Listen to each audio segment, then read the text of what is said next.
Welcome back. This is episode 20, a special episode with Mark and Atlas Power Shrug. Mark being DeadliestLift on Instagram. And yeah, how are you all today? Good. Good, man. That's good to have you both back. Yeah, welcome back.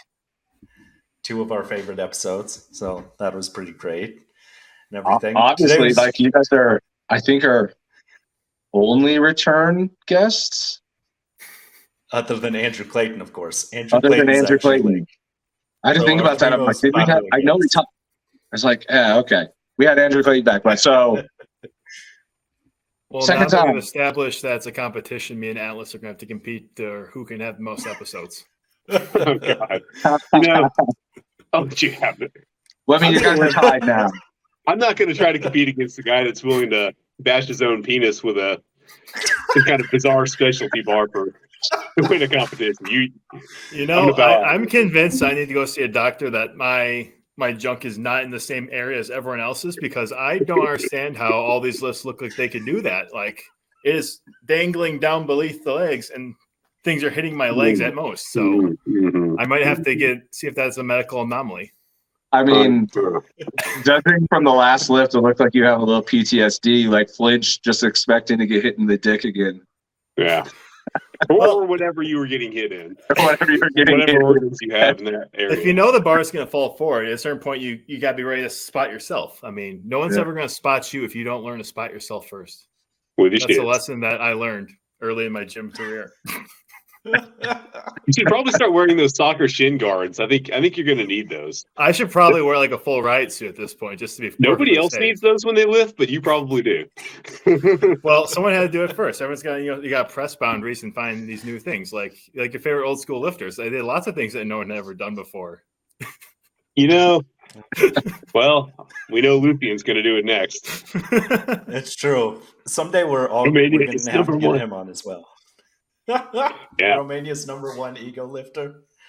He does some incredible things. Just like, it's astounding the things he does.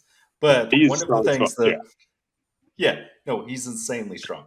Rather than trash or treasure, which has been really successful since Mark gave us advice about it, we have a series of things to ask us about. The first one is the trap bar.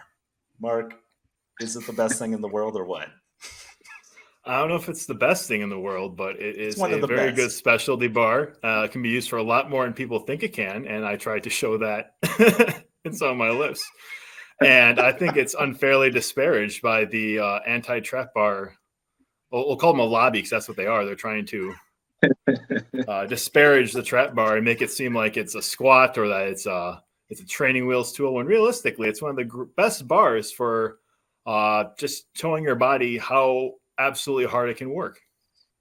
There's really nothing more brutal mentally than just blasting yourself with the trap bar.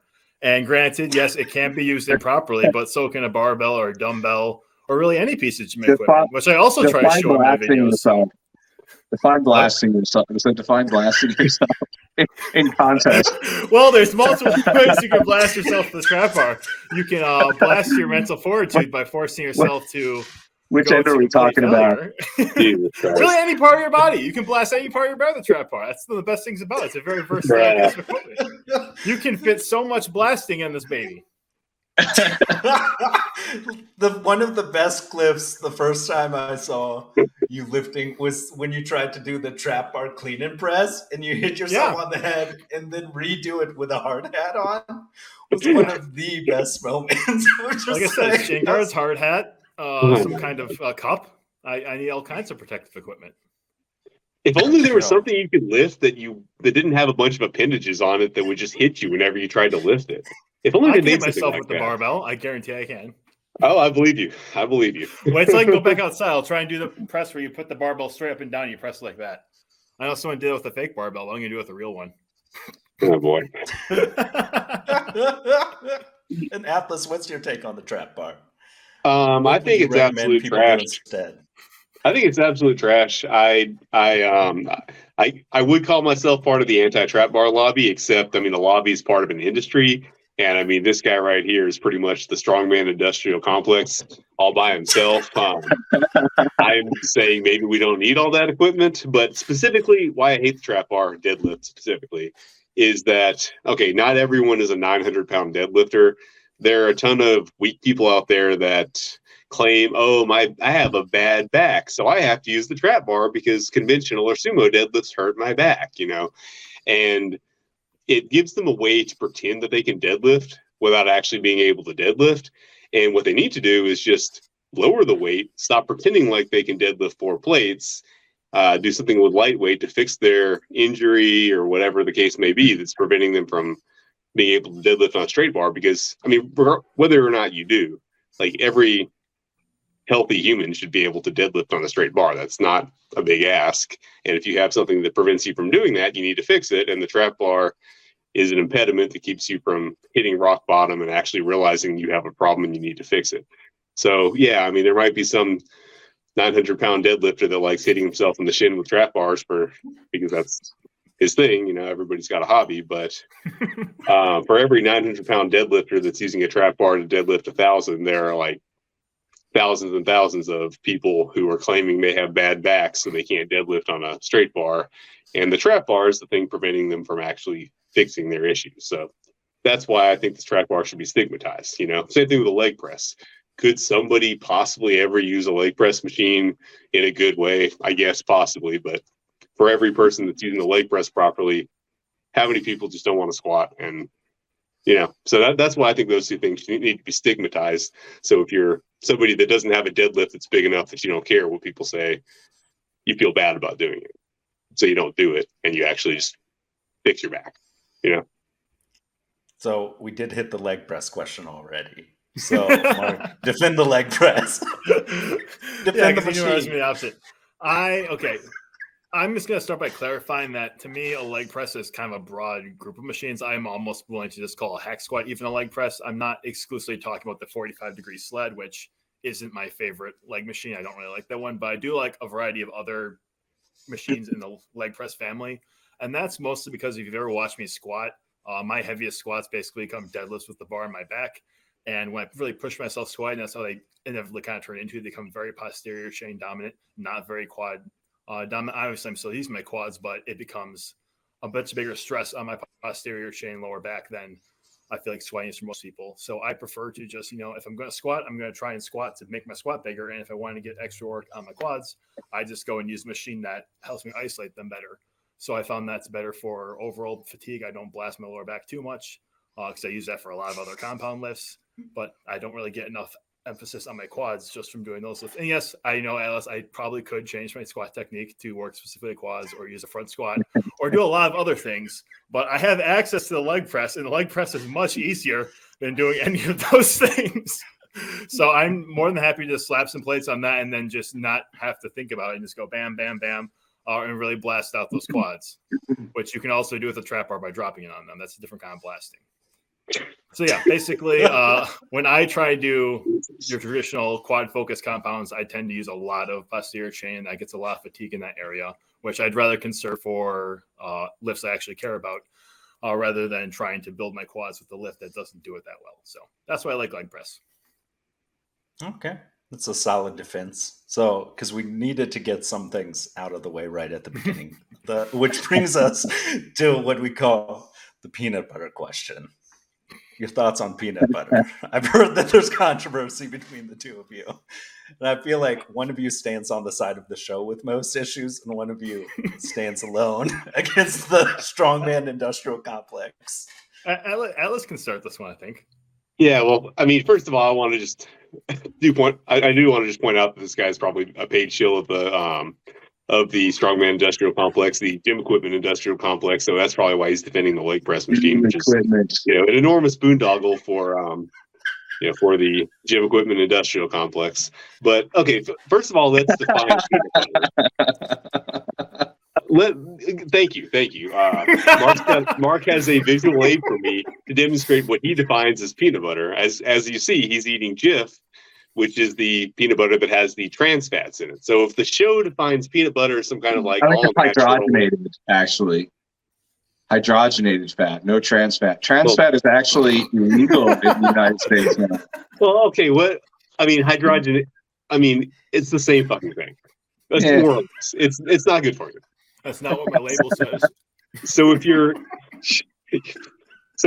I mean, if you guys are defining peanut butter as like all natural, whatever peanut butter, I'm still not a fan of it, but it's not the end of the world. But we should probably not be eating that much hydrogenated vegetable oil if we want to live to see like 40. But then again, we're talking about someone who likes to drop trap bars on his shins, so I don't know how much he cares about I gotta that. interject. I eat like a quarter cup of peanut butter like almost every day of my life, and I'm 44. So But is it the Jif, or is it at least some kind of like better quality stuff? it's like, well, it's a natural Jif. So it doesn't have like the hydrogenated fat and all the sugar and crap in it. But I mean, I've eaten that kind of Jif too for most of my life. Well, yeah, I mean that's fine, but I mean I think I kind of draw the line at like hydrogenated oils. If you see that on the label, I feel like you should probably put the jar down and maybe spend an extra couple bucks on at least getting the higher quality peanut butter instead of like God knows what else you're going to try to put in your home gym. But higher quality peanut butter doesn't taste as good. So Hey, at least it's not Nutella. At least it's not Nutella. This is probably better than Nutella for you. Yes. Honestly, I haven't even read the ingredients on that. I don't know what's in there. It's pure garbage. It's pure trash. I mean, I assumed as much, but Jesus.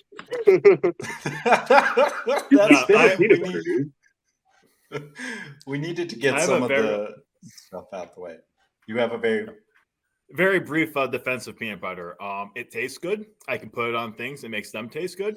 And it has a lot of calories. And when I have to eat like 6,500 calories a day while bulking, peanut butter helps with that. So that's my defense of peanut butter. Oh my God. Many a bodybuilder have added peanut butter for easy caloric intake for bulking. Yeah, I mean, because I mean, you got to start when you're doing a big bulk. You got to. I mean, probably the most calories I've eaten a day are 6,000. Now you got guys like Brian Shaw. I'm sure Trey Mitchell, Bobby Thompson. Those guys are pushing at 10,000 calories a day. Obviously, to be the biggest and the strongest strongman, it gets hard. I mean, if you ate all of that in like whole foods, that would be a brutal challenge to stop that much food down. And so you've got to start adding like fatty oils, peanut butter, right? Whole milk. Like, I mean, everything going in your body because it has calories in it. There's no plain water. Oh yeah, right. No, I know my worst bulk. I mean, I was drinking a gallon of milk a day before lunch. Lunch was like 5 McDonald's, sandwiches, and then But at least it wasn't peanut butter, right? No, I mean I was eating like trash and pork, and it was stupid because I wasn't doing the right kind of exercise. I mean, it was making my bench blow up, but I wasn't doing the right kind of exercise to really hold on to a lot of muscle. But no, I mean I've done the big bulk, but I just can we just eat the like $1 more expensive peanut butter that doesn't have that stuff in it? That's honestly, all I have tried the natural peanut butter before, and if I was just like sitting there eating it by a spoon or like putting it on bread, I probably would just stick with it because you get used to it and it probably is a little better for you. But I'd like to melt the peanut butter over oatmeal, and I found that natural stuff doesn't melt for shit. It just does not work in that way, and also does not mix well into yogurt, which is the other way I eat it. So majority of my peanut butter intake is melted on oatmeal and then mixed into my Greek yogurt. And the natural just does not work well for either of those. So if I was actually going to sit there and eat it by a spoonful, I probably would go natural.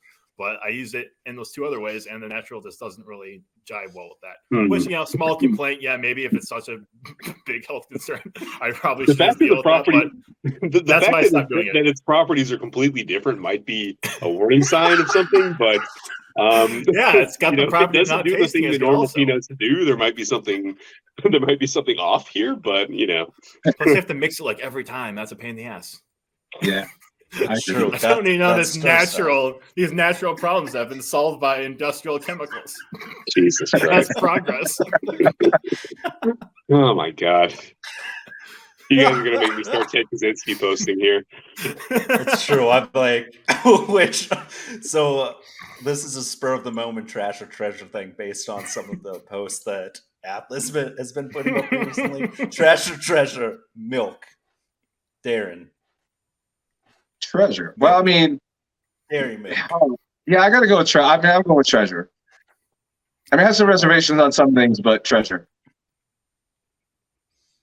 I will Mark, say trash, you take- and I'll explain it when we go to the explanations. Wow! Oh wow! I can't wait to hear this. Wow, the guy Okay, who eats hype. Oh wow. Okay. All right, good. Atlas, and I'm talking about cow's milk, not coconut milk. Yeah. I mean, Atlas. treasure for Absolute people treasure. treasure for people whose ancestors have been eating it for long enough. I mean, there are people that will get sick if they eat milk, but for those of us who are adapted to it, treasure. That's true. I would say treasure as well. So, namely because it's delicious. We need to hear, why is milk trash? Milk All is right. great. Mark. I will start off. I said that just so it wouldn't be treasure all around. I think milk is fine to drink if it's can get your calories in. If you have the lactase or whatever, then go for it. I don't think it's bad for you or anything. It's probably relatively good for you. I just don't personally like milk very much. I was never a fan of regular milk. I know, weird face.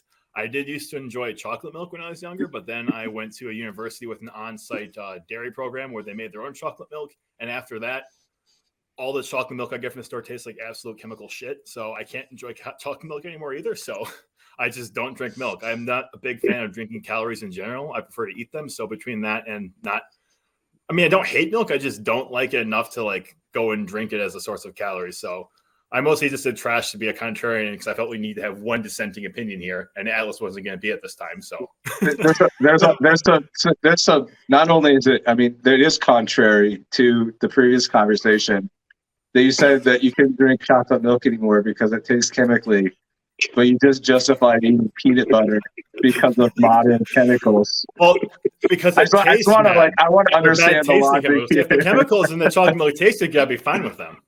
The problem is they just don't taste good anymore. It's got that. I feel like when I hear Europeans don't like Hershey's because it tastes like vomit because they're not used to the whatever acid they used to make it. I think it's like that. Like once I spent time drinking, I don't know if they used to flavor their chocolate milk at the University of Wisconsin, but it tasted much richer and nicer. And now whenever I try and drink like the cheap store-bought stuff, there's this aftertaste that is kind of vomity. So maybe it's the same chemical. I don't know, but it doesn't taste good to me anymore in comparison. That is a shocking revelation. Yeah. Darren, Atlas, I'm glad we're on the side of justice on this one. And I like the extra irony that I'm Wisconsinite here. If there's something that I love more than anything, it's cream and butter. And I mean, and not loving milk is just, I don't know, un-American. I like yogurt. You can turn the milk into yogurt. That's good. It's true. Yogurt is delightful and it has probiotics. Namely, I brought it up because I would never have seen it if Atlas hadn't shared it. But apparently John Anderson, the bodybuilding coach, says that you shouldn't drink milk because there's too much estrogen and recommends coconut milk, which was the most preposterous thing. Dude, that guy's a nutball, man. I don't have any problem saying that. That dude's kind of a nutter. Yeah. I was just so shocked by that. Namely because it's like, he was like, well, the cows in America, they eat junk and their milk is junk. And the estrogen, it's like, there's not enough estrogen in there. Like, there's no. I mean, he should probably get his own estrogen checked. I mean, if we're being honest. I mean, is there estrogen in synthol?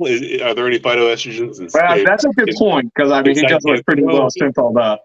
That's true. That is a very, very fair point. Is it steroids or synthol? It's probably a little bit of both. I mean, probably both, but you don't see weird bulges like that with regular steroids. It's still muscle, you know? It still looks like muscle. Yeah. That stuff looks weird. I mean, allegedly, I don't know anything about bodybuilding. Are very, very little, but allegedly, like the big pro bodybuilders use a little bit of synthol too. That's how they get their muscles to look the way they do. Yeah, I think it's like plastic surgery. You don't say, you only see bad plastic surgery. You don't notice the good work. Right. I like to push back on that. I mean, I've seen. If you have a comparison, maybe, but. I mean, living in LA and doing some of the stuff I've done in the past, I've seen people who can afford the absolute best, and you can still tell, and it still looks bad. I mean, most plastic, unless you're correcting like a serious defect, it usually looks bad. You can usually tell. I mean, you can tell driving by with these people. It doesn't look right. They need to stop. Namely, I just had to get the milk opinion out there. But the plastic surgeon thing, that is like, because people said Rich Piana might have had synthol. So I was like, Rich Piana. Probably definitely did. Yeah. I think it's really, dude, honestly, I mean, somebody can correct me, anybody that listens to this, but I think that's pretty common in bodybuilding to use synthol. Now, there's a difference between using it for like a little bit of augmentation versus you see these guys that haven't lifted weight in their lives and all of a sudden are like jacked full of synthol, right? Yeah, people usually in like random other countries where they've, I guess, more access but less oversight. They just have like the bulging, like they look like less access and no oversight. Exactly, more access, less oversight is exactly right. Yeah, like every time I see that, man, I was like, has anybody reached out to these guys and like tried to advise them, like give them a little bit of advice? I mean, I know it's laughable sometimes, but I don't know, man. I might be an outlier here, but I feel bad for some of those guys. Yeah. There's got to be some little issues upstairs. I feel like they've gotten to the point where you've injected so much oil that your bicep has ballooned up to the size of a basketball on your otherwise normal frame. You're probably at a point where if someone's like, hey, bro, don't do that, it wouldn't do anything. Yeah. I agree. There's a mental component there. I don't think just reaching like, hey, did you know that's not a great idea? Probably not going to get you much in the way of the fat. I just don't understand how the muscle still functions like that. Like, I feel like if your bicep becomes 1000% oil, like, I feel like you'd lose some sort of motor function or something. But I don't know. I'm not a synthol scientist. Everything. Okay, so another trash or treasure bit: calories in, calories out. The concept that calories, if you just eat less calories and burn more calories, you'll lose weight. Let's go with Mark on this one. Trash or treasure? Treasure. Darren? Oh, definitely treasure. Atlas, what's your thoughts on that? Trash. And not because it's wrong, but because of the way that it's used. I mean, the way a trend here. Yeah, the one contrarian. There's got to be one contrarian, right? And so it's I'm noticing two trends then. and it's always the last person, right? Mm-hmm. But I was gonna say trash regardless. It's not wrong in most cases. I mean, I'm sure they'll point to some like edge case where it didn't really work out, although they usually just ends up being somebody's metabolism is doing something weird to, again, put more calories out or in. But like the way it's used, I think is extremely misleading, because a lot of kind of mainstream enjoyers, people who are just like defenders of the status quo, will just kind of act like the only thing that's changed is people just randomly been eating more and exercising less, and that's the only reason why you're seeing just rampant obesity, to the point where in a lot of states you'll see, billboards for diabetic foot amputation. And that's totally just happening because people are just randomly eating more, and they're just putting more calories in. They're not exercising enough, right? And that's, clearly something else has been going on here. I mean, you had plenty of lazy people with access to calories 100 years ago, but the fattest, someone who could make a living as a circus fat man, like the fattest guy in the world, allegedly in 1900, looks like the average person in a lot of states today. So something changed, and that I think that thing was nutritional recommendations. And so I think,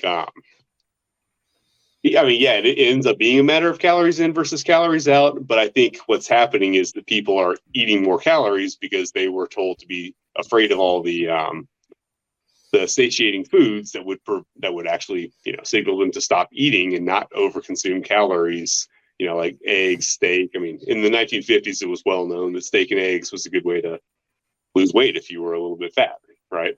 But then all that stuff was told, we were told it's going to give you heart attacks, it's going to kill you.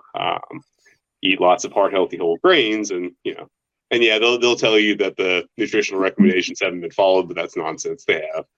So it's still true. It's technically true, but it's used to cover for, massive fuck ups. So, guys, swear on this podcast? Yeah, it's free. Yeah, okay. You can swear on Anyway, this podcast. massive negligence that really ought to be criminal in terms of what the authorities have been claiming folks how to eat. I think it's used to cover for just massive malpractice. So that's why I say it's trash. And it's probably going to be a lot less healthy it's probably going to be a lot less helpful to tell people, hey, just count all your calories, than tell them, hey, if you eat these foods, it's going to be a whole lot easier to eat the right amount of calories, Which doesn't mean these foods are magical and they, bypass the laws of thermodynamics. Just that if you're getting all the protein and micros that you need, you're going to stop eating easier. I think there's a lot of abuse in kind of like the diet community, if you will, for lack of better words, to categorize that. Because people come out with all sorts of different fad diets that claim X, Y, Z, and there are always these unrealistic goals and unrealistic expectations. Different, various diets are just not sustainable. But at the end of the day, it's not. It's pretty. For lack of better words, again, pretty hard evidence from a scientific standpoint that calories in and calories out determines, if you're in a surplus, you're going over, a long period of time, you're going to gain weight. If you're in a deficit, you're going to lose weight. Now, what is that surplus and deficit certainly depends on the person, because everybody does have different, metabolic rates for their own individual person. But there's always a point, regardless of who you are, where a deficit is going to force you to lose weight no matter what, and a surplus is going to force you to gain weight no matter what. So I think you're onto something when you say that, diet advice. The old food pyramid was a giant piece of shit, right? Suggesting that people should consume the vast majority of their calories in carbohydrates. I think, in days gone, people consume probably more meat products than they do today. Meat doesn't store as energy, right? And so if you're in a surplus of protein, your body excretes that, whereas carbohydrates and fat get stored as energy. So, a lot of these people that are on the Atkins diet or, high protein diet, one of the reasons it is really, truly effective is because protein just doesn't store. Unused protein isn't stored in your body. So it's like one of your mechanisms in your body that you can take advantage of from a caloric standpoint, but you still have to have a certain number of calories a day to survive, just even being sedentary, right? So being in a deficit, even eating protein, you can lose weight, but also you can gain weight in a surplus of protein. It's just a matter of nutrient leveraging those nutrients for your goals, and I think timing has a big part of it too. But yeah, I think at the end of the day, calories in, calories out is pretty hard. There's pretty good evidence that is that's the way the body functions. Yeah, my thoughts on it. Atlas basically convinced me for the most part, so I'll stay. I went from full treasure to pocket treasure, which is borderline something I could forget, which is close to trash if I didn't. Because the main thing is, I think something people oftentimes use that as a cover of calories in, calories out to justify just eating foods that aren't necessarily that great.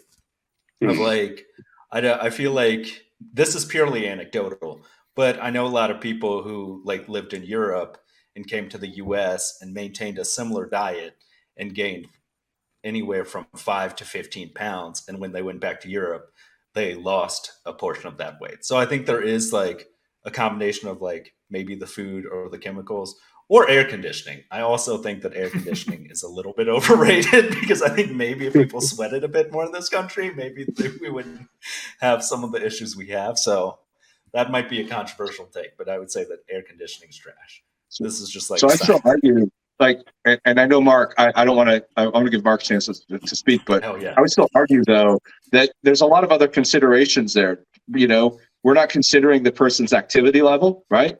Because calories burned really still is a function of your activity level. That person that came from Europe, a lot of places in Europe have a kind of a paradoxical lifestyle where they eat a lot of really high fat and high calorie food, but they're also a lot more active in their daily lives, right? Everything is closer to their homes. They walk more, they bike more. Everything's sprawled out in the United States. We spend more time in cars, less time on our feet. And air conditioning is a good point too. When it's hot outside, we sit indoors where it's cold. We don't go and do anything. And so I think, probably does still boil down to our activity level is determining our calorie output or calorie consumption, right? And it still boils down to that calories in versus calories out. But there's a lot of factors that play into that. And just saying that I've eaten the same or similar without counting calories, you can't guarantee that you are consuming the same number of calories. There's only one way to guarantee that, and that is counting. And even that still is is hard because there's always hidden calories somewhere, right? If you're not counting every single one of them, but just eating certain foods and hoping for the best is, it can maybe work for some people, but if you're really serious about weight composition goals, I'm a firm believer that it's got to be through counting your calories. So you know exactly what's going in, and going out is sometimes a little bit more difficult, but it gives you a baseline to measure progress. But Mark, I'll shut up. All right. So I started with treasure I was kind of an assumption we're talking about it as a principle, not as an entire diet. I think that it's a treasure because you need to understand that calories out and calories in is an underlying mechanic that is always going to be taking place no matter what your diet is, but it's not the entire diet. You can't just say, "Oh, I've balanced my calories in, my calories out. That takes care of all my dietary needs." No, it's a piece. It's not the entire diet. If your diet is strictly, I only count the calories, that's a dumb idea. You shouldn't do that unless you're adding some kind of caveat like eat like a responsible adult, which I used to think was enough to be said, but these days I'm starting to question if I need to elaborate what eating like a responsible adult looks like.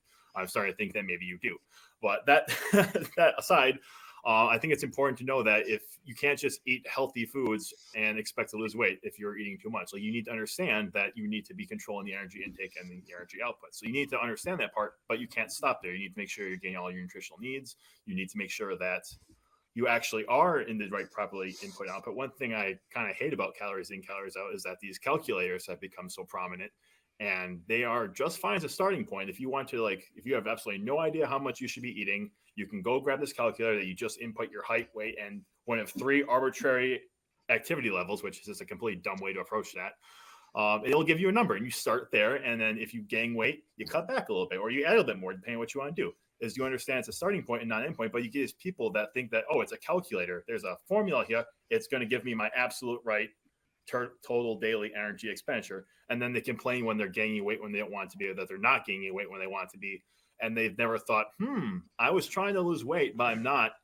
But the calculator says to eat this much, and I am eating this much. So I'm going to keep doing it and then complain about online versus, using a tiny bit of critical thinking and thinking, you know what? I'm going to eat a little bit less and see what happens.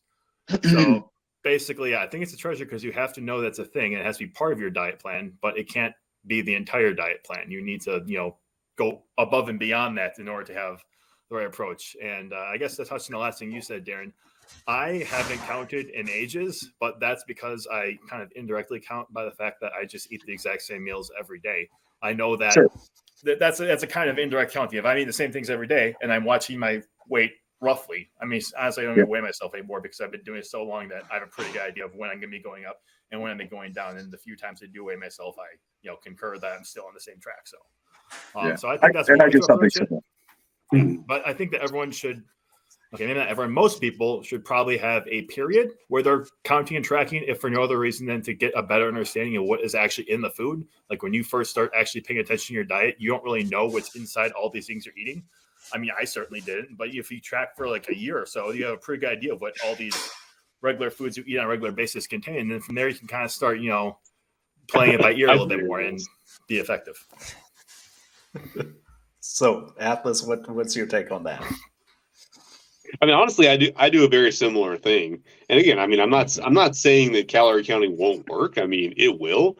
If you count calories and eat the mainstream well, with the food pyramid diet, if you get your calories right, you can lose weight on that. But that's something that a fairly low percentile of the people will actually have the willpower to accomplish. My parents are an example. They for whatever reason, they believe the system. They do eat more or less the food pyramid diet, and they eat like birds. They have extreme willpower, and they actually manage to stay lean and healthy off that. But that is very unrealistic for the majority of people. Now you get people, eating a different food choice, something more akin to paleo, lots of red meat, eggs, fruits, vegetables, but not so much of the, heart healthy whole grains, etc. Now hitting that calorie level is going to be far more achievable to far more people, And I'm not saying you have to go paleo, but, just understanding that you can and should eat steak and eggs. That's gonna make hitting that calorie level, far more realistic for people that aren't, supernaturally strong-willed. Yeah, I think that's a good point, and I think if people are starting out, sometimes counting, but also understanding what an actual portion size is, because I know at least for a lot of people, like they'll think that like, oh, I just had 2 tablespoons of peanut butter, and you're like, how do you measure it? And they're like, oh, I just used 2 ladles, and you're like, oh, that's how many. You don't know how many calories that actually is. So I think that is pretty key there and everything. But yeah, there was something else that I was thinking about, but then I got super distracted about the whole calories in, calories out thing and stuff. But I think overall, like, and it's interesting, like Darren brought up the point of like actually tracking your activity and not relying on a fitness tracker. Because I know some people, like at least when I wore a Fitbit, I work as a software engineer. My Fitbit thinks that half the time that what I'm doing at my desk is like physical activity because my arms are moving. And you're like, that's not at all. Like playing a video game or like moving your arms is not the same as actual activity. So we here on the show, eventually we'll put out an ankle monitor that'll just track calories, be way more accurate. And everything. It's that home arrest system. Yeah, it's a home arrest system. We'll call it the house arrest. Yeah. But now it's going to drive me insane what I was trying to think of. Yeah. Do you have questions? Well, I think, I mean, Mark really kind of elaborated a lot on what I was saying. I mean, there's a lot of factors to gaining and losing weight. But I think, for the most part, for most people, I think you're right. I mean, they don't need to be consumed with caloric intake or whatnot. But, people that have, I don't know, that are obese and have health problems as a result. I think, I mean, it takes discipline, of course, and it's hard to sustain. And it's, that's always an excuse to say, well, maybe you shouldn't do this or do that. But at the end of the day, if your health and your livelihood and your future is important to you, you should be willing to take drastic steps to change and accomplish those goals. And I think that's when it becomes really critical to learn to count your calories. And like Mark said, again, I mean, yeah, you don't have to do that indefinitely, but to get an idea of what you are consuming and understand the caloric intake and over time understanding how your body, reacts to a certain quantity of food and activity and everything else that kind of factors into, that weight loss or gain mechanism is really, really important. And I mean, as strength athletes too, I think, everybody's got some strength or some body composition goals, right? And it's really important to understand how those mechanisms work for you individually.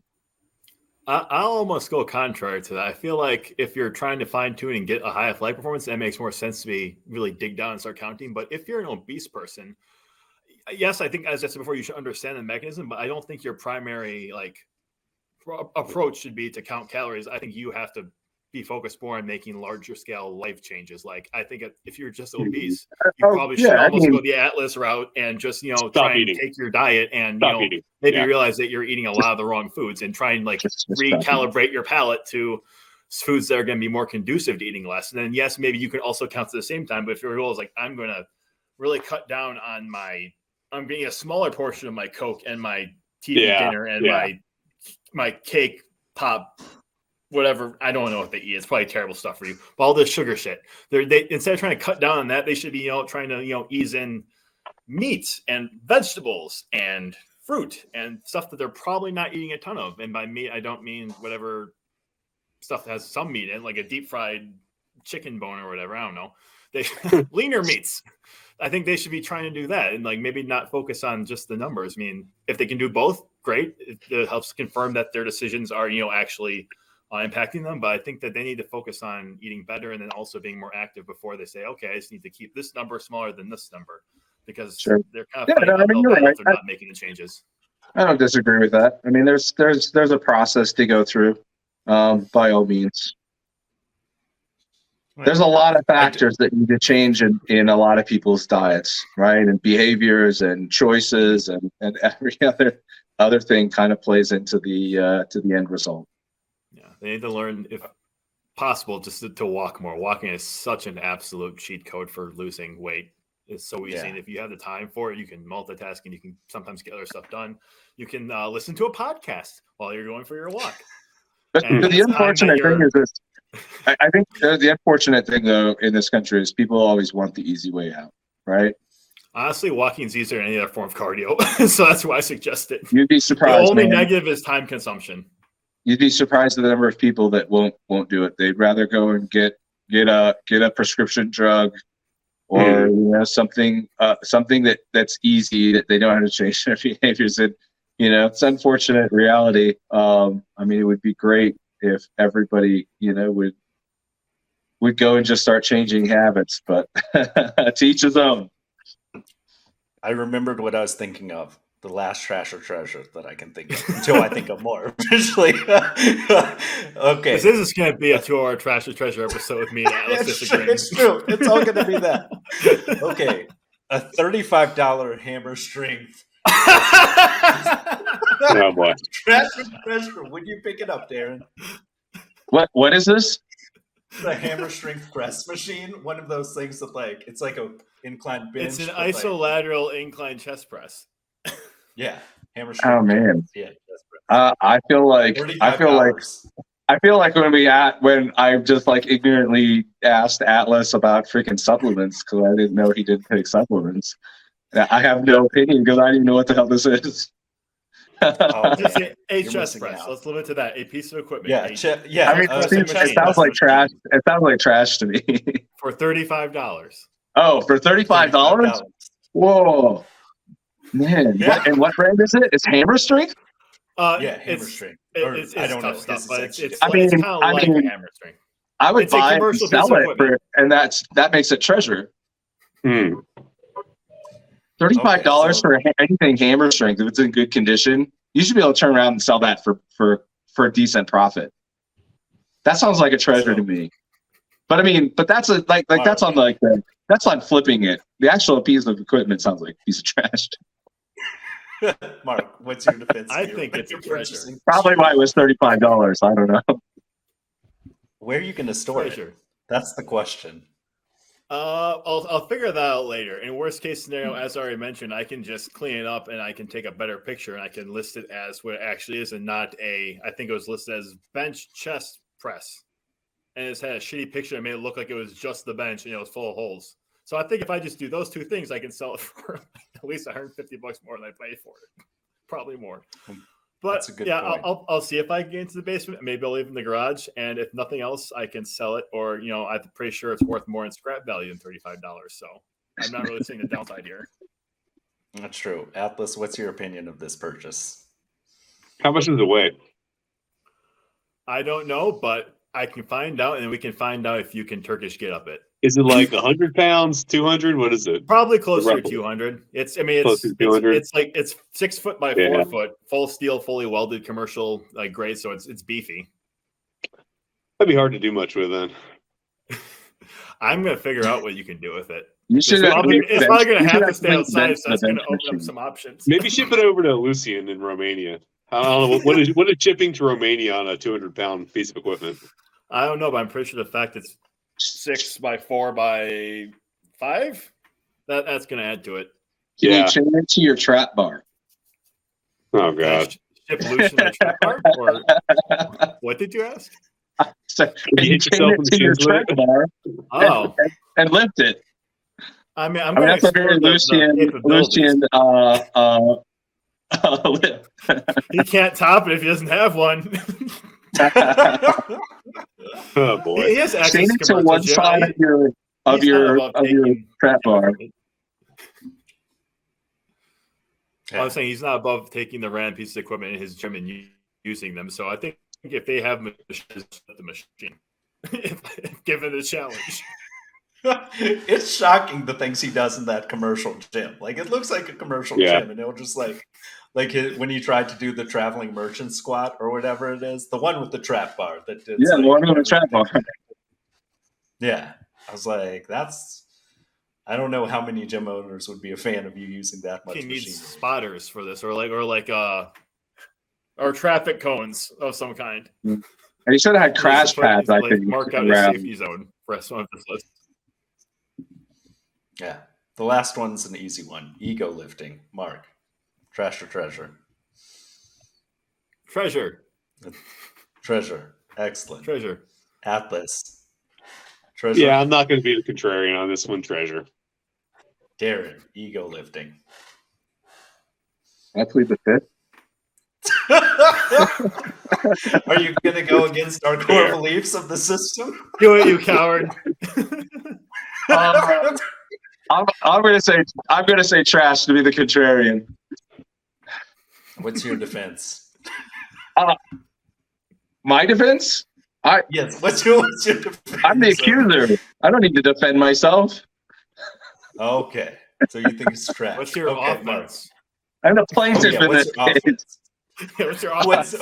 What's my offense? I mean, ego lifting's fun. I mean, when I was a lot younger, I mean, I used to just do stupid shit all the time and max out every single day. Doing as high of partial deadlifts as possible so I could get as much weight on the bars as I can. But I just, at the end of the day, for me personally, I have found that training at a much more moderate weight for higher repetitions has led to much better carryover in strength for me and better longevity.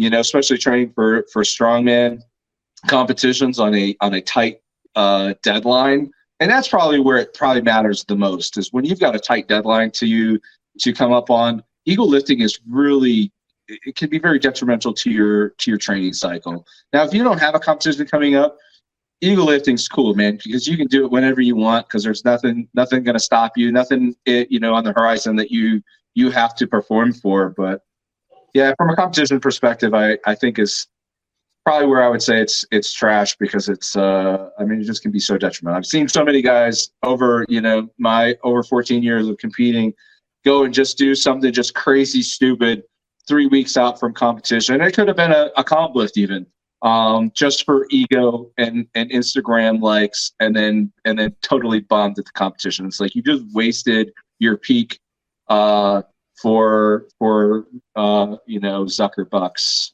And so I think it can be really stupid. It's stupid when timed improperly. Let's leave it at that. Atlas, would you defend ego lifting?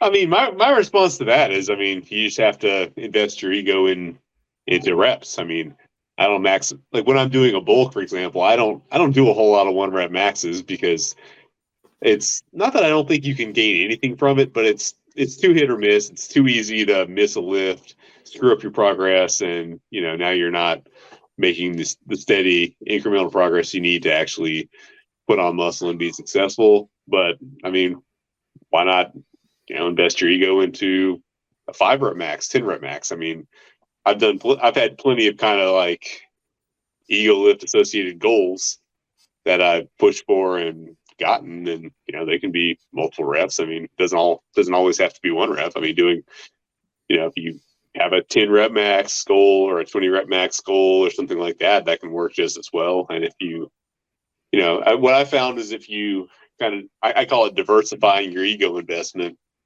If you if you kind of diversify across a number of lifts, you're not as tempted to just batter on that one lift to gratify your ego all the time. You're still like trying really hard to get the numbers that are going to make you feel good for the rest of the day. But if you do it in a big enough variety of lifts, you tend not to get beat up as much. And if you can be satisfied with the variety of rep ranges, you can kind of make it work for you instead of against you. Yeah, I guess maybe we should have defined what ego lifting is, because I actually there's agree a couple with different things here. I agree exactly with everything Alice just said, because like the reality is I'm kind of an ego maniac when I lift, when I'm training. It doesn't matter if it's light or not. I mean, I'm kind of a nut job, but I've always looked at ego lifting as, things like doing, extreme weight at partial weight just to like pull a lot of weight, or like maxing out regularly, or loading the bar up with bumper plates so it looks like more weights on the bar than it actually is, right? That's ego lifting. But going in with intensity every single day, I'm 100% on board with that. It's true. I mean, I think anything to add? Oh, Atlas, actually. I think overall there's I mean, that's all I have. I think there's a much bigger problem with people who are afraid of doing anything that's not proper form or deviates from this perfectly optimal little program, and are not getting results, then are not getting results because they're trying too hard to lift too much weight. I mean, definitely they're both out there, but if we're looking at like what's the bigger problem overall, I think there's a lot more people overanalyzing their form on 225-pound squats than there are, oh man, I keep maxing out my deadlift at 500 something and it's not helping me anymore. Okay, well you're still better off than the guy who's afraid of ego lifting. Yeah, because I don't know how to pronounce the name, but you posted something from like, is it Inkiri Elite Fitness or something? I think that's how you pronounce it. Yeah. Yeah, Inkiri. Yeah, because his point was interesting, that I think that people are always afraid of like seeming like they've exerted too much, because I know there's a good portion of the internet that seems to think that like if you do anything above an RPE like 8, that it's ego lifting, and it's always astounding to me. Like if anything looks like it gets bad. Work. It gets bad in some circles. I mean, there's kind of a clique of like natural bodybuilding YouTubers that almost act like your arms are going to shrivel up and fall off if you ever bench 315. Like you have to keep it's almost like a hipster flex in certain subcultures to bench in the 200s and not be able to bench 315 because I mean, granted their arms are bigger than mine are, but hey, still. It's I'm they training act for like aesthetics, not strength. I'm training for aesthetics. You just don't understand. I There's want to look like I can lift a lot. I don't want to be able to lift a lot. But they act like if you ever lift heavy, your gains are just gonna shrivel up because now you're training for strength, not hypertrophy. And it's like, come on, man! Like it doesn't work like that. Muscle connection with this 135-pound bar. The frustrating thing is some of them actually are like surprisingly jacked for not being like some of these. I mean, some of it is they are like frustratingly jacked for how little their bench is, but still. But then you see them doing incline curls and they're like incline curling the 60s, and it's like, okay, that's why you're you're just strong on different exercises. But because Mark, go. I think that's the key thing, because there are people that get very big lifting not that big of weights, but they are kind of an exception because they have realized something, that they still have to make that little weight hard in one way or another.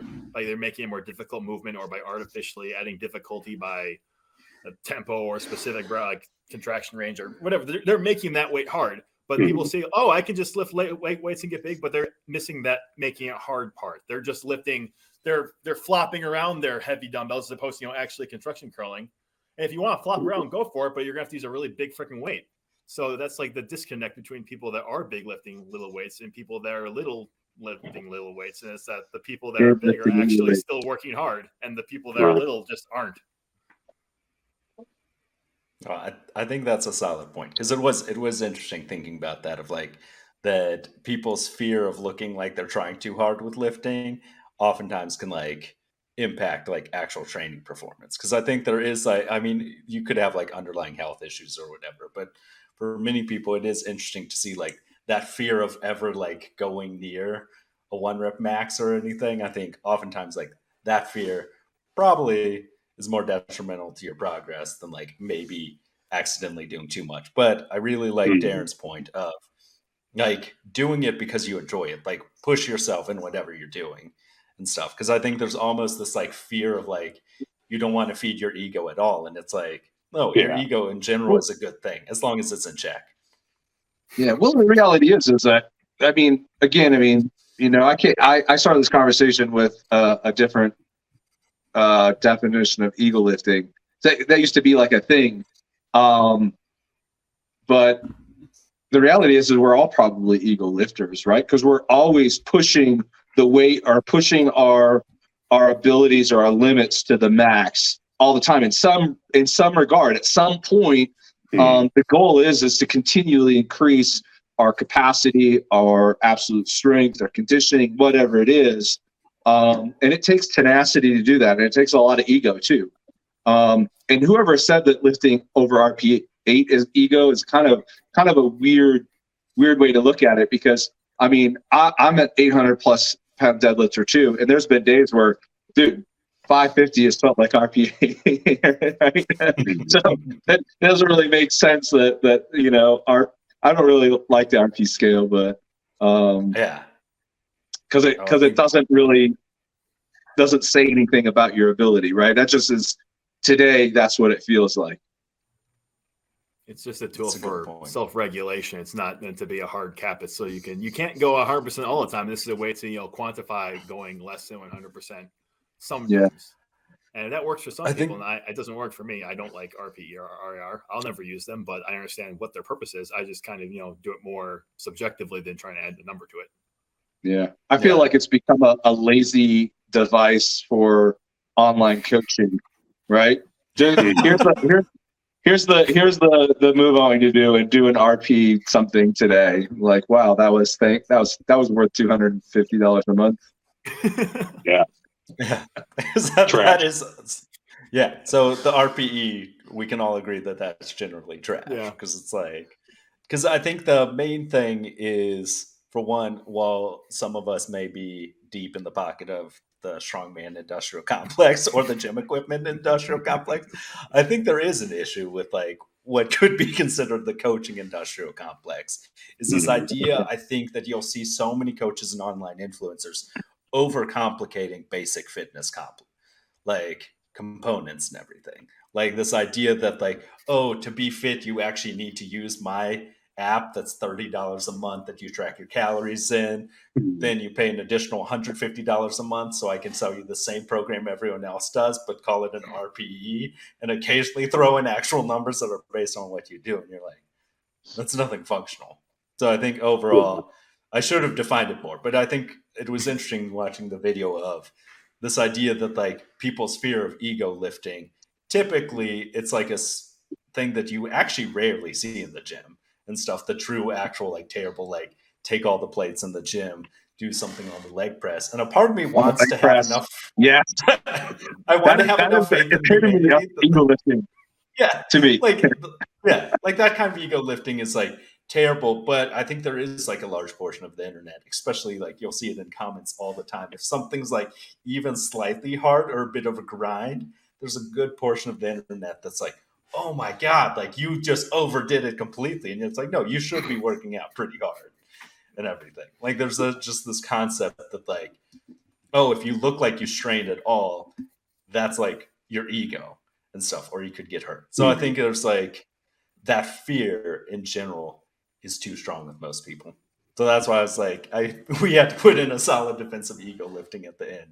I mean, the Of truth like, is that the four of us and people like us are a minority of gym goers, right? You go to a global gym, and the vast majority of people aren't working hard at all. Nobody's sweating. Most people are on their phones, right? People that are on their bikes and on the bikes and the treadmills are just going at a very slow pace. No, not many people work very hard. So I can see where we all probably look like egomaniacs to the average person.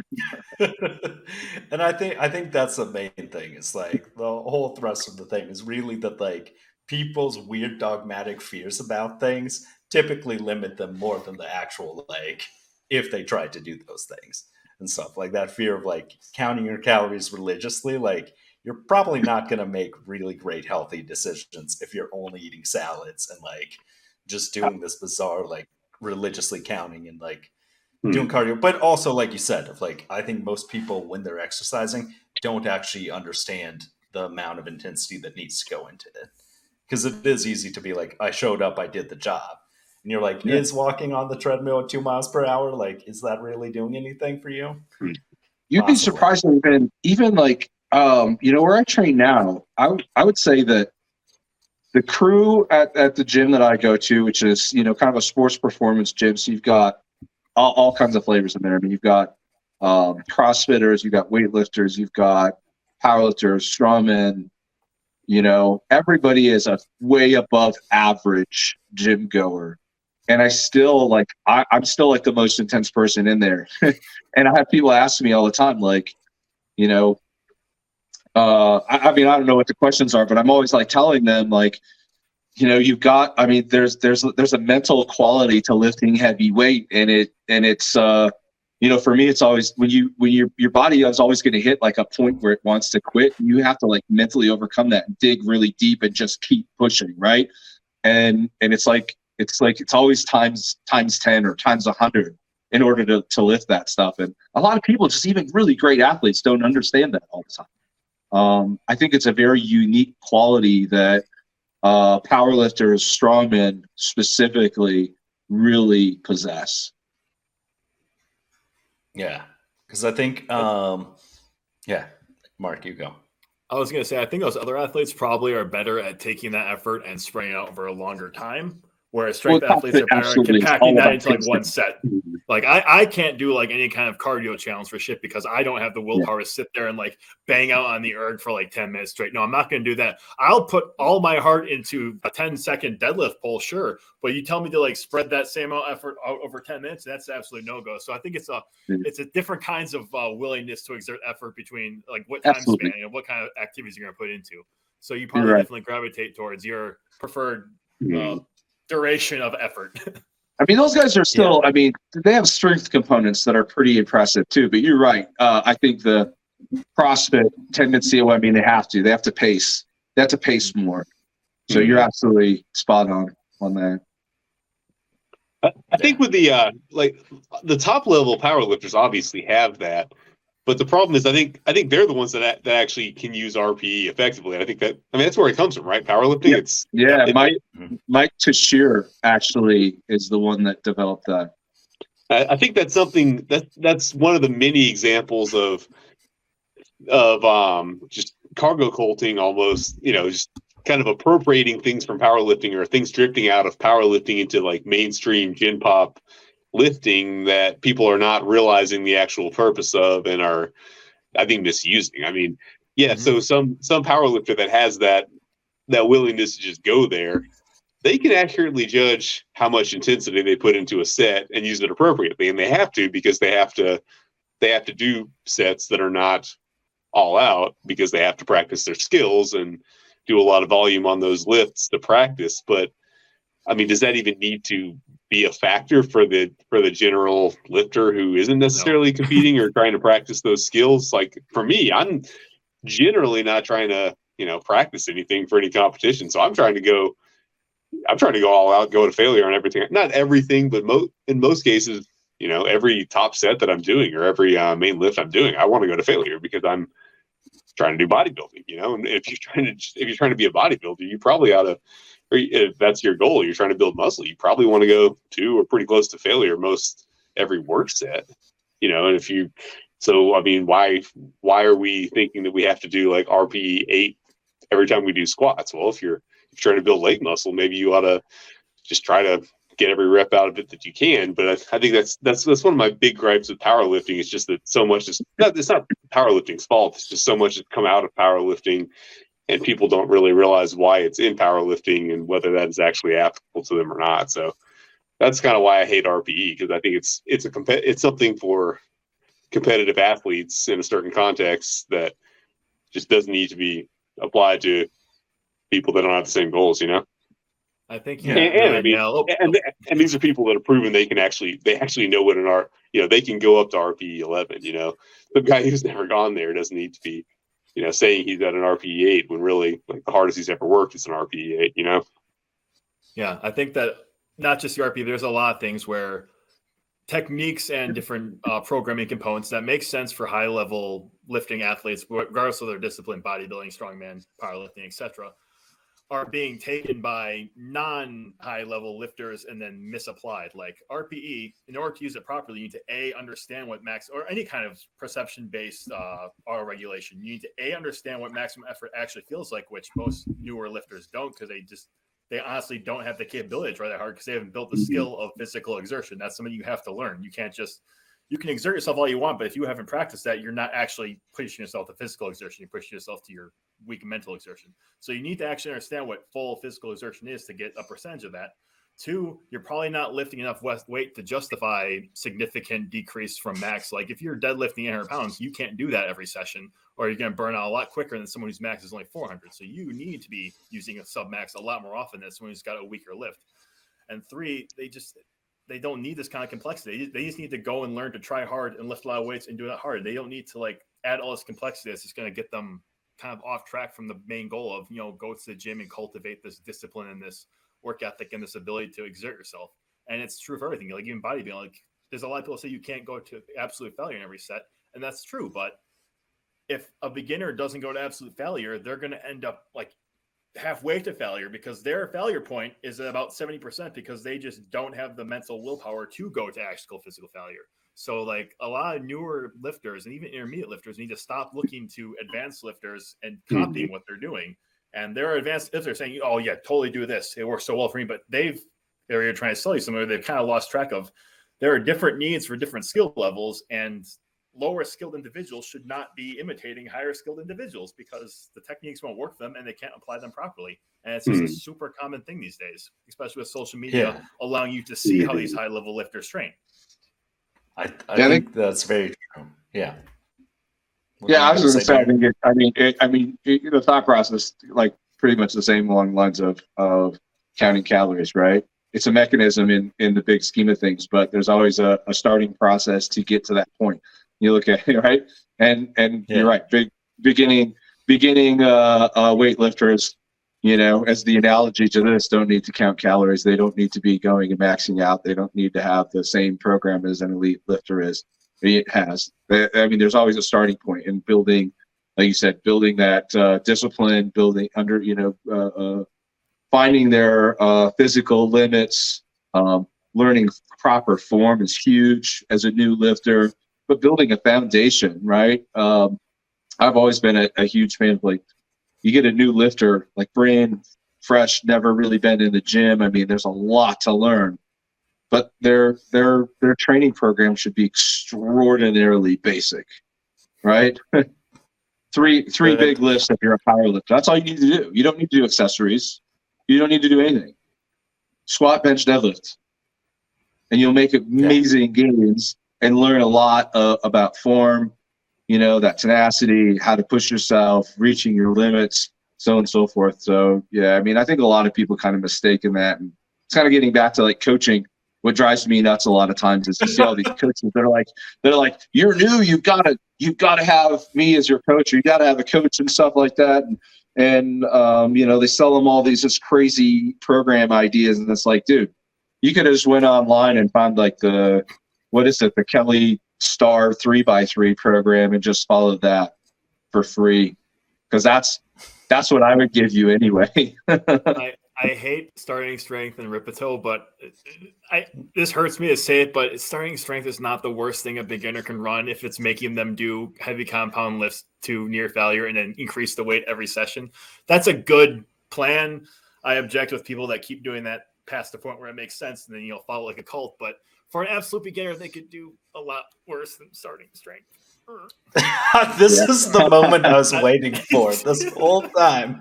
Was like I was just waiting for someone to admit that maybe one of those basic programs might not be the worst thing in the world. Because the main thing that was a personal anecdote was like one time I went to a deadlift competition in December, and one guy, he asked me how much I was going for. I was like, I'd like to pass 500 ideally. He was like, well, man, like I've been working towards like 4 plates, and he had some like shitty program or something. And through the course of the competition, he worked his way up to 505, the same as I did. And I was like, wait, the 405's been your goal this whole time, and you hit 505, and like confidently. But it was that fear of like, oh, if I go anywhere near failure on a deadlift, you're gonna break your back. And I was like, trust me, if you can do sets of like 10 or 20 with 315, like you shouldn't be afraid of 405 and stuff. But Atlas, you were gonna say something, or Darren? I know I interrupted one of you two. It wasn't me. Wasn't me. Wasn't you? Okay. But yeah, I was like, that's one of my main thoughts. But I'm glad we finally got that. That might be another controversial moment to add after this week's earlier monster truck thing, which is like been our main thing to work through. Is we wanted on the record that Mark recommended his other friend, Mark Rippetoe's programming of starting strength, the Mark Industrial Complex. Oh, boy. We finally found out who's behind all this equipment and the nice lighting in that basement. Yeah, this is actually a mask and a not fat suit. I've actually been Mark Rippetoe this entire time. This is my attempt to reach the new crowd of kids, because I felt like my old material has only been reaching a strange subset of middle-aged men that don't live very much. So I want to reach the kids and tell them about 5s, 5x5. Get rid of your 35s. You got 5 fingers to go on this side of the plate, not the other side of the plate. So yeah, I'm actually Mark Rippetoe. That's what I was waiting for. The good Mark Rippetoe. That's an exclusive scoop for World's Strongest Opinions. It's true, and Mark Rippetoe hates the trap bar the same as Atlas, so Atlas agrees with Mark Rippetoe on another issue. Honestly, I think he gets a bad rap. I mean, he can be worse.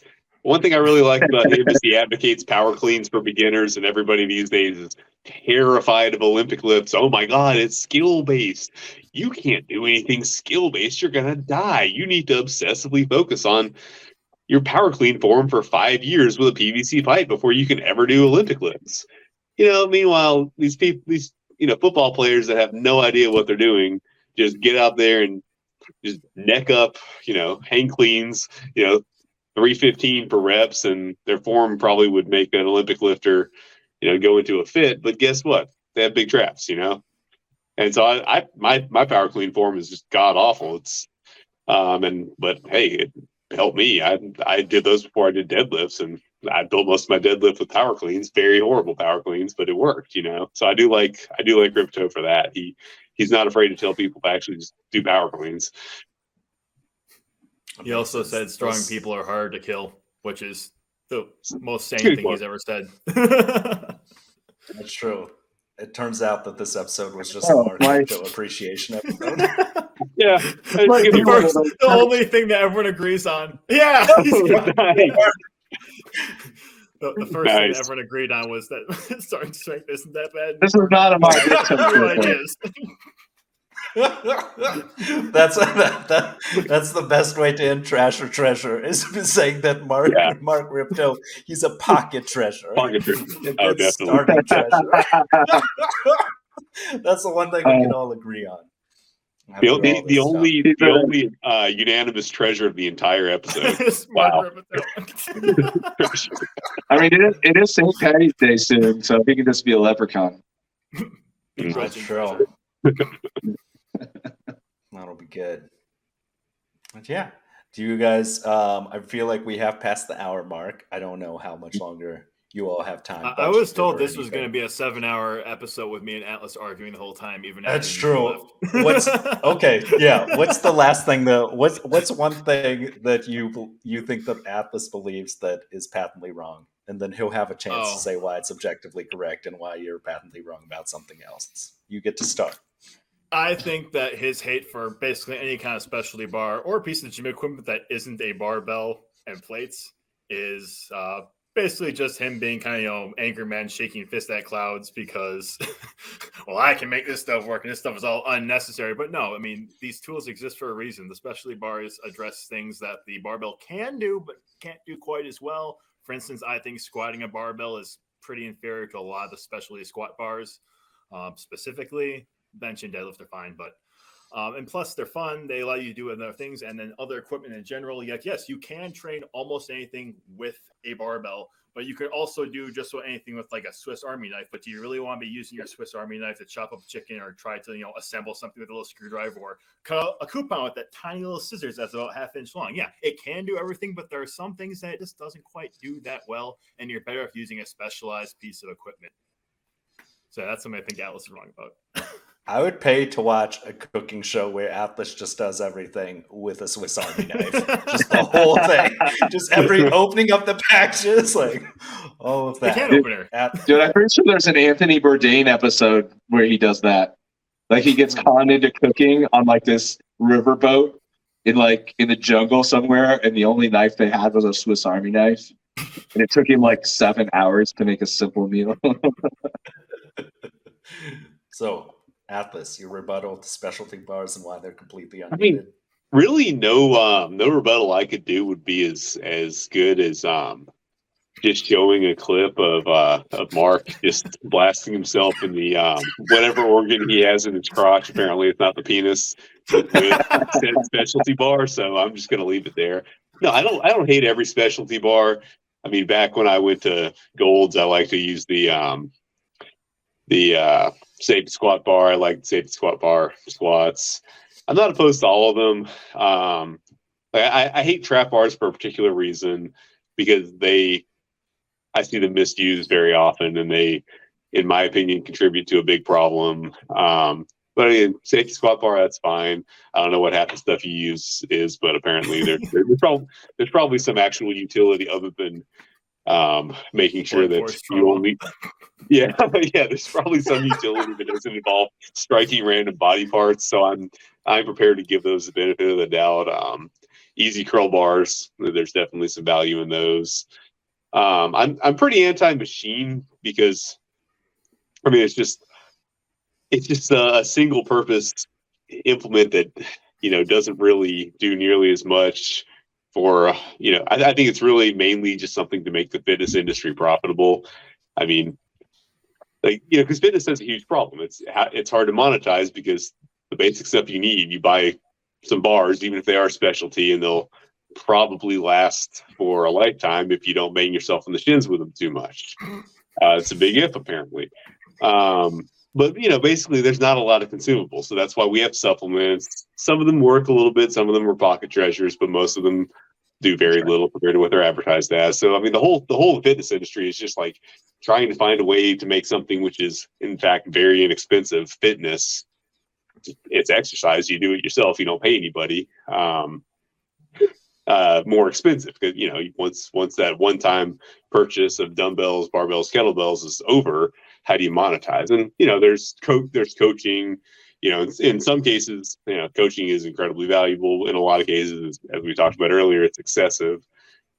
But anyway, like a lot of these machines are just kind of, in my opinion, just ways to make fitness more expensive. Maybe they do one thing slightly better than a barbell, in most cases slightly worse. But either way, it's just kind of unnecessarily expensive. But yeah, I mean, a lot of the specialty bars, they have an actual purpose, so I don't have a problem with them. I think equipment is a marketing tool to get people in there because you always see like global gyms that are full of equipment have way more members than the little warehouse with a couple of platforms and a squat rack, right? Because people are not. Again, it kind of goes back to what I said earlier about taking the easy way out. People know that they want to do. They should be involved in some kind of physical activity, but they're going to go do it as easy as possible, and that's what machines are. I think marketers realize that there's a market to capitalize on lazy people by creating machines that like give you the impression that you're doing something without really doing anything. Exactly. Especially because almost all of them are lever based, so like you're gonna think doing a hammer strength 2-plate Lever pulley press chain, is not the same thing. Like it's all like variations and stuff. So I think there's definitely something to be said. I will say though, specialty bars for the Bazooka Lift Challenge were pretty amazing. Mark, thank you for your participation.